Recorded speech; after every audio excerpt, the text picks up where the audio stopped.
A paz do Senhor, meus amados irmãos, é um enorme prazer, mais uma vez, estar aqui convosco. Hoje é o terceiro dia, é a terceira lição desta série de ensinamento, Entendendo o Pecado. Eu que vos falo sou o evangelista Felisberto, sou o irmão Felisberto. Estou aqui mais uma vez para partilhar a palavra do Senhor neste canal maravilhoso que o Senhor colocou no meu coração o desejo de anunciar de uma forma diferente, de uma forma mais didática aqui neste canal, ensinando a palavra. Eu tenho pregado a palavra em quase todos os lugares públicos que o Senhor me levanta para pregar, mas aqui vou fazê-lo de forma diferente, vai ser um ensinamento. Quem sabe nesse canal também vou colocar alguns vídeos quando estiver no campo a evangelizar, exatamente para inspirar, para levantar o Filho de Deus. Mas nessa série de ensinamento, o objetivo é levar o entendimento das Escrituras de uma forma mais profunda, para que você, como cristão, como filho de Deus, não seja destruído por falta de conhecimento, porque esse é o lamento de Deus em Oséias 4:6. O meu povo é destruído por falta de conhecimento. É com essa razão que o Senhor levanta-me para criar esse canal. Então, meus amados irmãos, hoje é a terceira lição. Estamos a falar sobre o pecado. Vamos partir para a lição, mas antes vamos fazer uma pequena oração para que seja o Senhor a conduzir este ensino. Em nome de Jesus. Amém. Vamos orar, irmãos. Pai, te agradecemos por tudo, porque o Senhor é bom e porque a tua misericórdia dura para sempre. Pai, mais uma lição, fale conosco.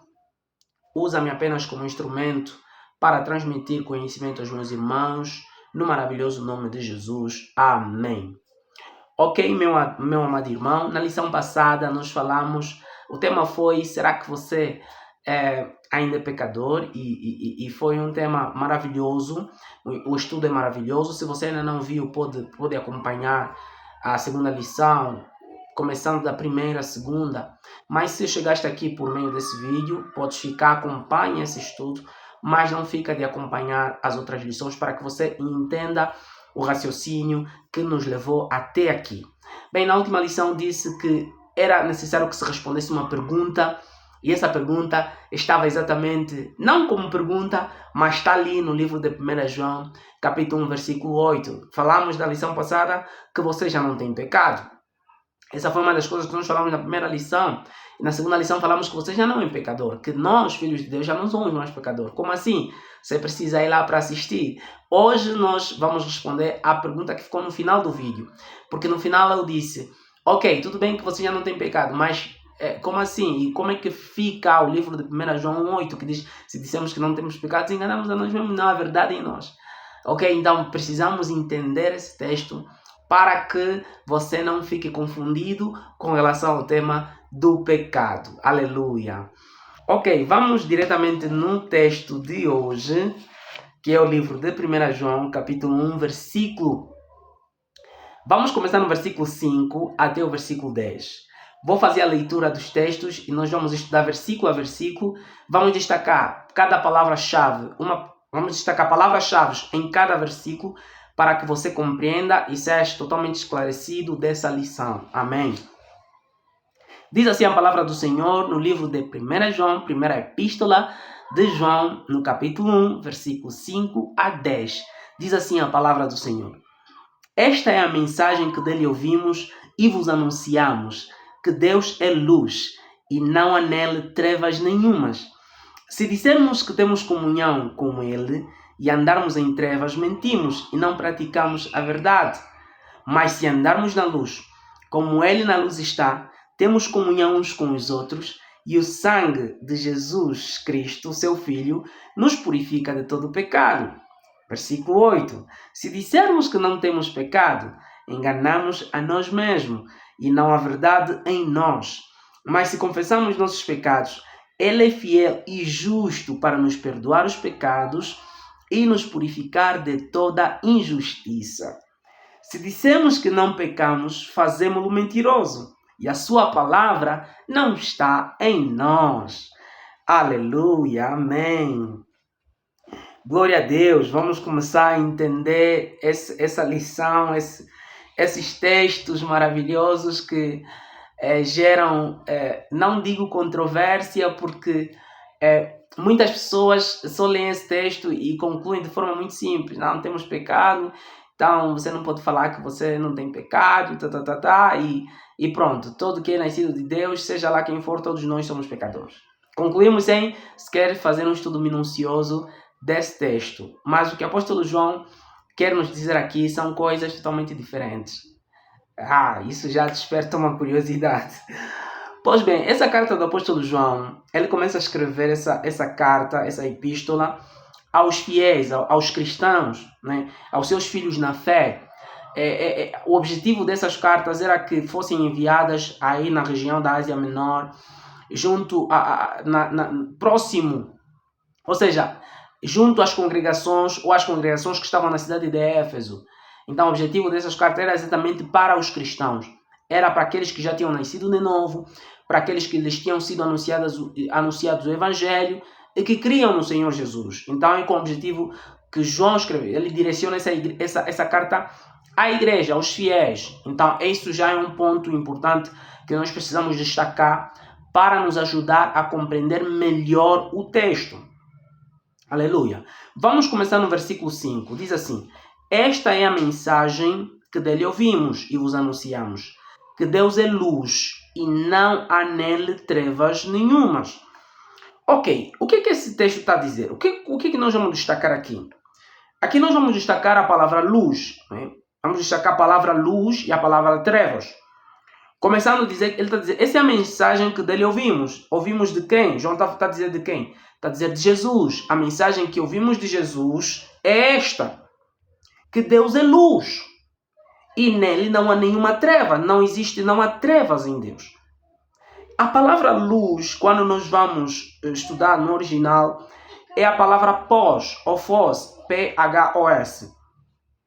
Essa palavra luz significa conhecimento, verdade, aquilo que está exposto à vista de todos abertamente.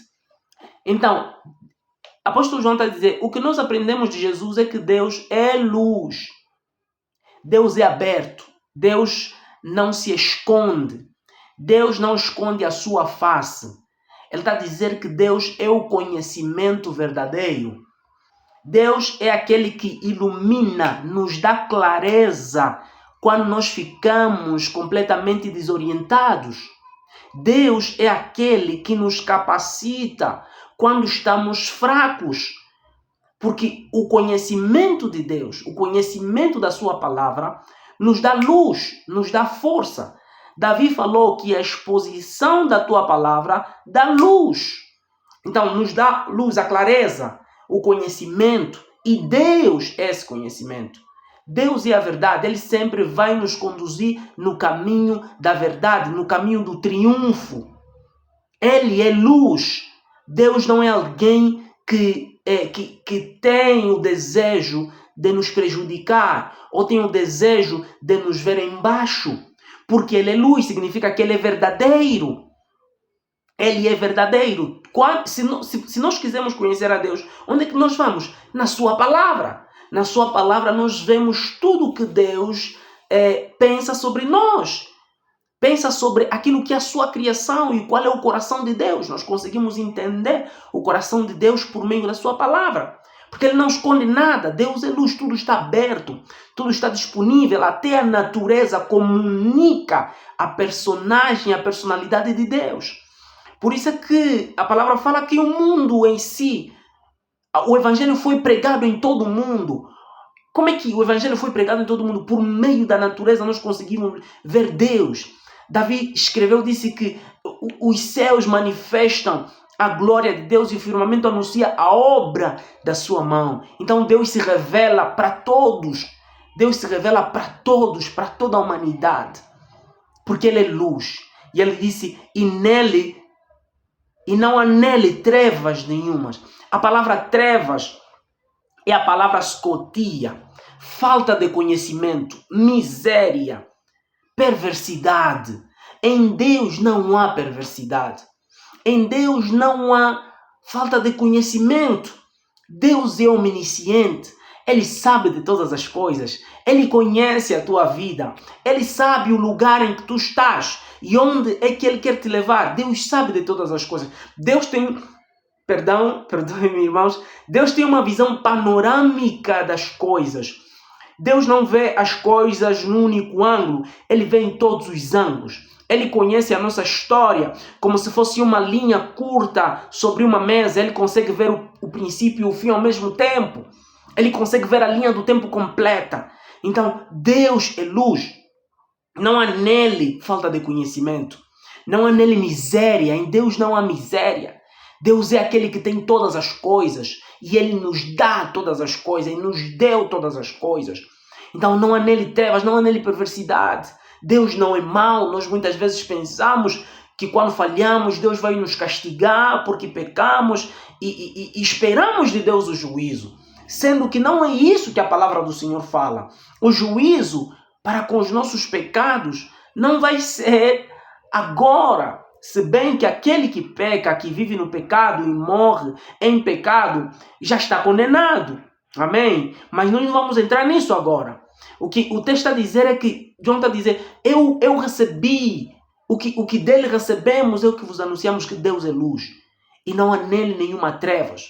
Deus é maravilhoso. E ele continua a dizer no versículo 6, se dissemos que temos comunhão com ele e andamos em trevas, mentimos e não praticamos a verdade. Aqui o que João está a dizer? Vamos destacar a palavra comunhão, porque ele diz, se dissemos que temos comunhão com ele, a palavra comunhão é a palavra koinonia. Eu acho que já falei isso num outro texto, na lição passada, mas vamos destacar essa palavra aqui, koinonia. A palavra koinonia é intimidade. A palavra koinonia é participação conjunta, é associação. Então, nós fomos convocados. Quando você nasce de novo, a palavra fala que nós somos feitos participantes da natureza divina. Eu acho que é Pedro que escreve sobre isso. É mesmo o apóstolo Pedro que escreve. Que nós somos participantes da natureza divina. Significa que Deus nos fez cooperadores da sua obra. Nós não somos somente filhos de Deus, também somos obreiros, fazemos parte desta grande obra, desta grande missão, deste projeto de Deus, que é trazer a humanidade para si. Então, nós estamos inseridos nesse projeto. Por isso é que nós temos uma koinonia com Deus. É importante nós termos uma koinonia, temos intimidade, temos essa comunhão, essa associação. Então, se nós falamos que temos comunhão com Deus, eu já sou filho de Deus, eu já aceitei Jesus, eu já nasci de novo, mas eu continuo a andar em trevas. Andar em trevas é o quê? Andar em falta de conhecimento, andar em pecado, andar no erro. Se eu continuar a andar dessa forma, ele está a dizer que mentimos, eu estou a mentir. E não pratico a verdade. Amém? Aqui, se eu disser isso, eu não pratico a verdade. E a palavra verdade ou praticar aqui, a palavra praticar é produzir. A palavra praticar é fazer coisas que deem resultados. Então, se eu andar em pecado, eu não produzo. Eu não frutifico. Eu não dou frutos dignos de arrependimento. Eu não consigo nem sequer apresentar frutos para Deus, porque foi para isso que nós somos chamados e nomeados, para que demos frutos. Em João, no Evangelho de João está escrito. Então, nós somos chamados para isso. Então, se eu falo que eu tenho comunhão com Deus, mas eu vivo no pecado, eu sou um mentiroso. Eu vou querer enganar as pessoas, mas a Deus ninguém mente. No versículo 7 diz, mas se andarmos na luz, como Ele na luz está, temos comunhão uns com os outros, e o sangue de Jesus, seu Filho, nos purifica de todo o pecado. Se andarmos na luz, a palavra andar, que nós vamos destacar aqui, andar significa peripateo. Peripateo é regular a própria vida, fazer o próprio caminho. Aqui, andar não é no sentido de caminhar, é de regular a sua própria vida. Quer dizer, mas se andarmos na luz, se eu regular a minha vida na luz, na palavra, em Deus, como Deus está também na luz, então eu tenho comunhão com Ele. E o sangue de Jesus, seu Filho, me purifica de todo o pecado. Então tem coisas que se calhar eu vou fazer, nem sequer vou posso tropeçar em algum aspecto que eu nem dei conta. O sangue de Jesus automaticamente me purifica de todo o pecado. Muitas vezes sem sequer eu confessar esse pecado, porque às vezes escapa ou me esqueço e fugiu, você nem sequer deu conta. Então aquele pecado o Senhor limpa. É o que ele está a dizer aqui nesse livro de João, no versículo 7. Se andamos na luz como ele está na luz, temos comunhão uns com os outros e o sangue de Jesus Cristo, seu Filho, nos purifica de todo o pecado. Temos acesso à presença de Deus. Temos permissão para entrar na presença do Senhor com ousadia, porque o sangue do Senhor Jesus nos purifica. Estamos sempre limpos diante de Deus. Diante de Deus, nós somos santos, estamos limpos, não temos falha. É assim que Deus nos vê. E nós precisamos, como filhos de Deus, começar a nos olharmos assim também. Temos que nos ver na perspectiva de Deus, na lente de Deus. Como Deus nos vê, é assim que nós temos que olhar para nós, temos que nos ver. Para que a intimidade, a graça, seja desfrutada da melhor forma possível entre nós e o nosso Deus. Aleluia. Ok, agora vamos entrar no versículo 8, que é o versículo aqui que nós estamos a falar, que é o versículo de destaque. Aqui é um ponto. Ele disse, se dissermos que não temos pecado, enganamos a nós mesmos. E não há verdade em nós. Ok, glória a Deus. Vamos começar a pegar aqui o verbo ter. Porque ele está dizendo, se dizemos que não temos pecado. E quando eu fui pesquisar, assim, procurar entender esse texto de forma minuciosa, eu vi que o verbo ter significa possuir. É de posse mesmo, de ter.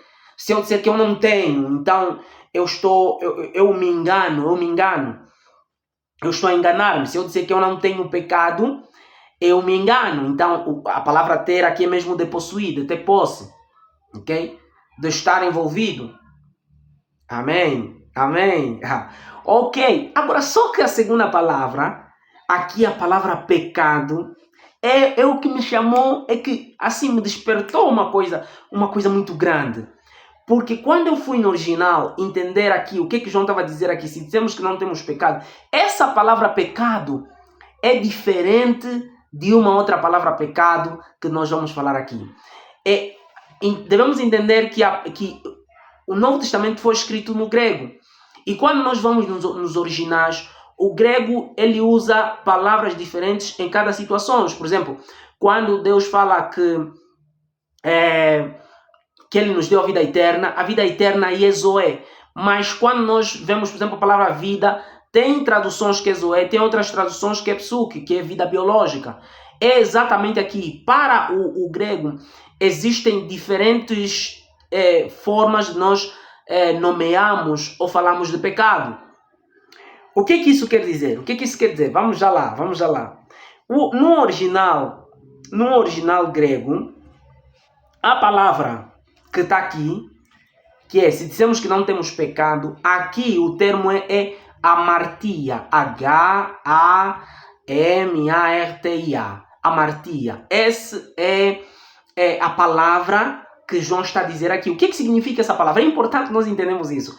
O que significa? Porque ele está a dirigir essa carta aos cristãos, à igreja. Ele está a dizer aqui, essa palavra amartia significa errar o alvo, estar errado, errar ou desviar-se da retidão, do caminho da retidão. Isso aqui já nos mostra algo diferente, porque o que João está a dizer aqui não é de pecado como natureza. Aleluia. Ele está a dizer de desvio, de erro, de cometer erro, desviar-se. O cristão errar, o cristão erra. O cristão pode sim errar e nós erramos. É o que ele está a dizer aqui. Agora, existe uma outra palavra para denominar também pecado, mas que já não é amartia. Essa palavra é chatá. Quando nós vemos no livro de Gênesis, e eu fui pesquisar, fui ver a primeira vez que a palavra pecado é denominado na Bíblia, é em Gênesis 4:7. Que aí quando eu fui ver o significado da mesma palavra pecado na nossa tradução em português, é pecado, mas no original não é pecado. Aqui ele traduz a palavra chatá. A palavra chatá já não é errar o alvo como amartia, já não é desviar-se do caminho. A palavra chatá é perversão, é exposição à condenação, é algo maligno. Chatá, C-H-A-T-T-A, ok? Chatá, não é chata, é chatá, porque tem acento no final.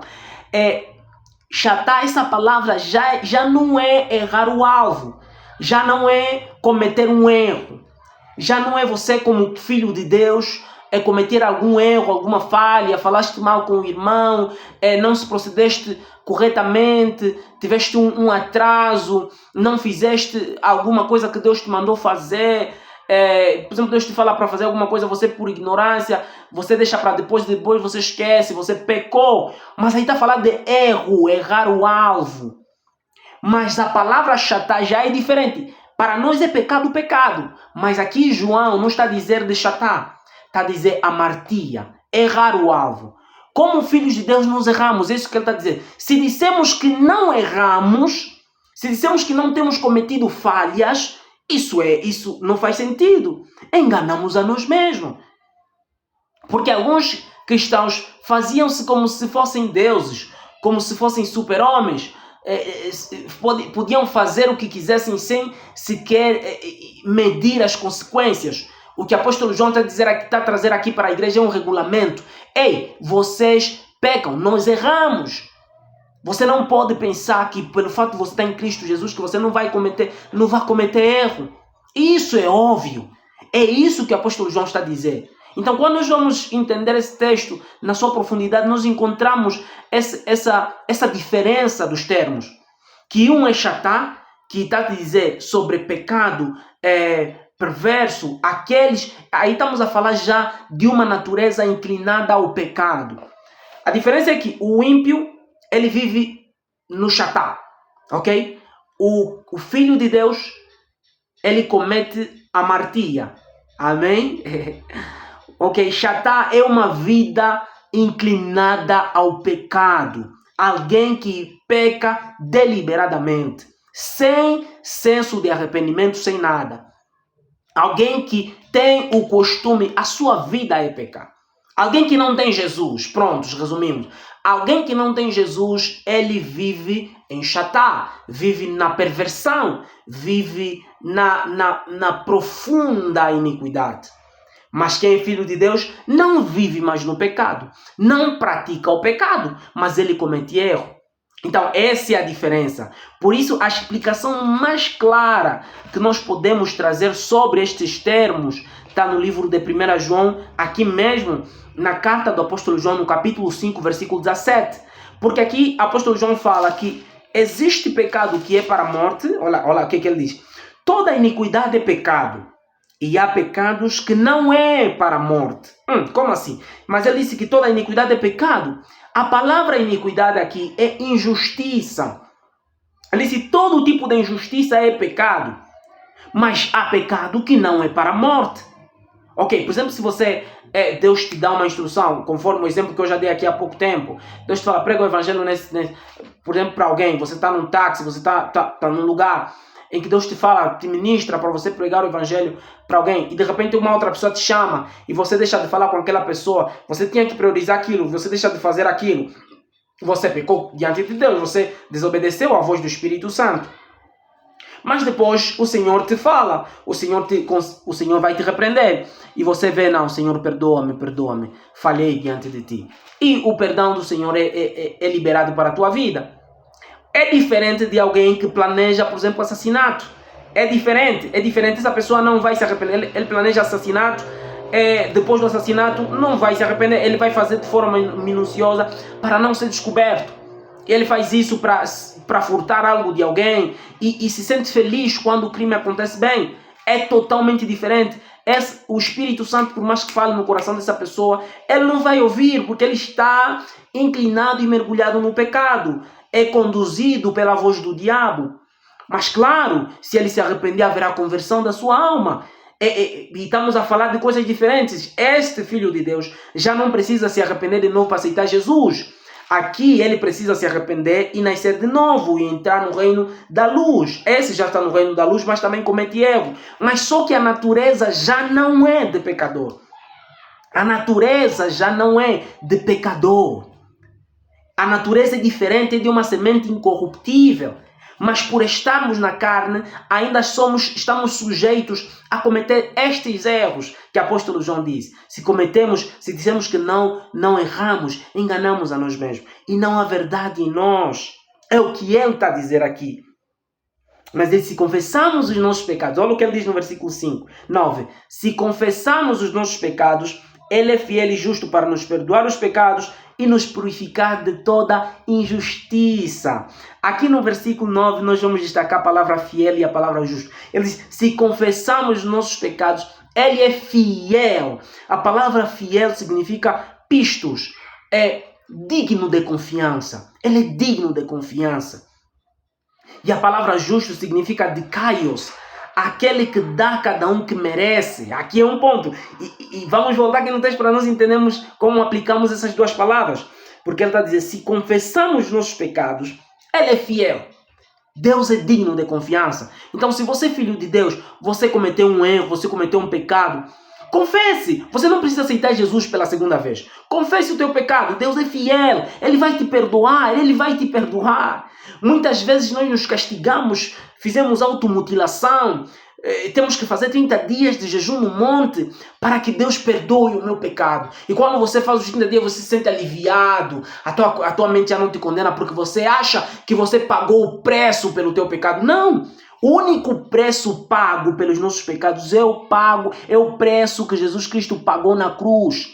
Esse é o único sacrifício válido diante de Deus. É o único sacrifício aceito. Não importa, não há sacrifício que você faça que vai fazer com que Deus tenha compaixão ou pena de ti, de modo a remover o pecado da tua vida. Não, o sacrifício já foi feito. O próprio Deus sacrificou seu Filho Jesus para nos remir do pecado, para retirar o pecado de nós, para remover a natureza pecaminosa em nós e colocou em nós o seu Espírito, a sua palavra, para que nós caminhemos na luz. Por isso que ele está dizendo, se confessarmos nossos pecados, ele é fiel e justo para nos perdoar. E aí, a palavra pecado é não amartia, não é chatá, porque ele está a dirigir-se à igreja. A igreja não vive no chatá, não comete chatá, não é pervertido. Mas a martia sim, comete erro, comete falha. E vai cometendo falhas. Nós que somos ministros, que somos que estamos diante diante do povo, eu já dirigi igreja, já dirigi congregações, cometi falhas como líder. Esses erros são a martia e nós, pela ignorância, vamos pedir. Cometemos erros por ignorância. Pedimos perdão e o Senhor, Ele nos ajuda, Ele nos perdoa e nos ajuda, nos faz avançar. É disso que João está a dizer. Então a palavra justa, ele diz, ele é fiel e justo. Ok, Deus dá a cada um o que merece. Só que para o Filho de Deus, ele dá exatamente também o que merece. Mas o que é que nós merecemos? Aqui é um ponto. Cristo nos fez merecer o perdão de Deus. Uau! Cristo nos fez merecer o perdão de Deus. Então Deus, quando nos perdoa, ele não está sendo injusto. Ele está a ser justo. Deus, quando perdoa o teu pecado, ele está a ser justo, porque Cristo nos fez justos diante de Deus. Fez com que o perdão do nosso pecado fosse completamente deliberado diante da presença de Deus. Não é para que nós pequemos, pelo contrário, é para que vivemos uma vida de santidade, mas se você pecar, está disponível o perdão. É isso que o Senhor está a dizer. Não peque, não viva no pecado, porque a nossa natureza não é mais essa. Não temos mais prazer no pecado. Não temos mais inclinação ao pecado. Porque muitas vezes muitas pessoas entendem mal, dizem, não, então se os meus pecados, toda vez que eu vou pedir perdão a Deus, Deus me perdoa, então vou só pecar, depois vou confessar. Meu irmão, você está a se autodestruir, porque não é esse o objetivo do Evangelho. O objetivo do Evangelho é exatamente para nos libertar do pecado, de modo a desfrutarmos da graça. Não é permissão para que você peque. Porque o pecado não é algo bom, é horrível, é nojento, é horrendo. E você sente mal quando você peca. Você sente mal quando tu pecas. É exatamente isso que Deus quer, nos livrar disso. E fez isso por meio de Jesus. Então, se confessamos nossos pecados, nossas amartia, Ele é fiel e justo para nos perdoar as armatias e nos purificar de toda injustiça. Amém. Nos purificar de toda injustiça. Perdoar completamente. Te permitir que você não viva com uma mente condenada. Porque nós às vezes pedimos perdão ao Senhor e mesmo assim a nossa mente nos condena de pecados passados, de coisas que você fez já no passado. Vai te condenar. Só que João disse, se a tua mente te condena, maior é Deus do que a tua mente. Amém? Então, diga ao diabo, já não há condenação para mim. Não há condenação. Para quem está em Cristo Jesus, não há condenação. Aleluia. E aqui outra vez no versículo 10, se dissemos que não pecamos, tornamos-lo mentiroso e a sua palavra não está em nós. É exatamente a mesma coisa que está no versículo 8. Amartia. Se eu disser eu nunca cometi erro, eu sou perfeito, eu não falho. Não, eu sou um mentiroso. Eu sou mentiroso. E sua palavra não está em mim. Porque existem sim erros que nós precisamos superar na vida cristã. E é isso que ele está a dizer. É exatamente isso que o apóstolo João está a dizer. Então a palavra não se contradiz. Os teus pecados foram perdoados sim. Você já não é mais um pecador. Você está na nova natureza. Mas só que sim, tem erros que você vai cometer. É a amartia.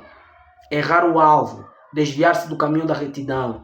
Isso acontece, mas o Senhor nos faz voltar. O Senhor nos faz voltar. 7 vezes o justo cairá, mas dessas 7 vezes ele se levantará. Então o grego, o original, distingue essas duas palavras para que nós tenhamos a maior compreensão das Escrituras. E isso é maravilhoso. Por isso é que eu amo meditar nas Escrituras. Eu amo estudar porque me dá entendimento das coisas. Quando nós vemos certas contrariedades nas Escrituras, se tu sentas, o Senhor te revela. É maravilhoso isso. Eu fiquei alguns dias estudando esses textos. Fiquei alguns dias estudando, tentando entender. Mas anteontem o Senhor me revelou. Foi maravilhoso, foi maravilhoso. O Senhor me deu resposta. E foi enquanto eu estava a fazer uma coisa que não tem nada a ver. Mas o Senhor deu-me resposta. E é assim que Deus fala conosco. Então, glória a Deus. Falta uma lição para terminarmos o nosso ensinamento, o nosso estudo, a nossa série de ensino. Mas eu quero te perguntar, será que é possível viver uma vida em que o pecado fica totalmente sem domínio ou influência nas nossas vidas? Será que é possível termos uma vida mesmo em que o pecado perde total domínio? Você vive como se o pecado não existisse. É possível viver essa vida? É possível termos isso?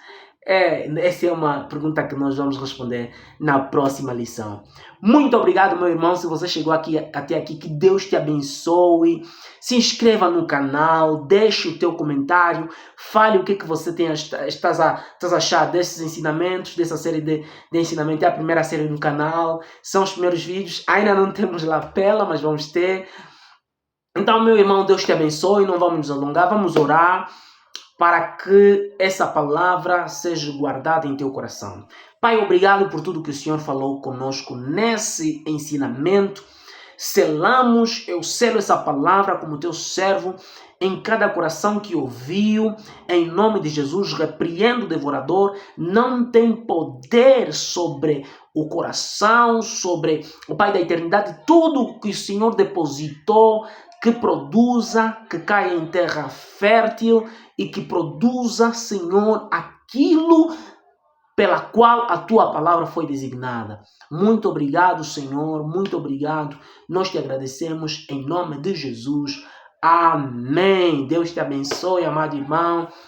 Amém. Compartilhe, não deixe de comentar, se inscreva aqui e você é uma bênção. Amém.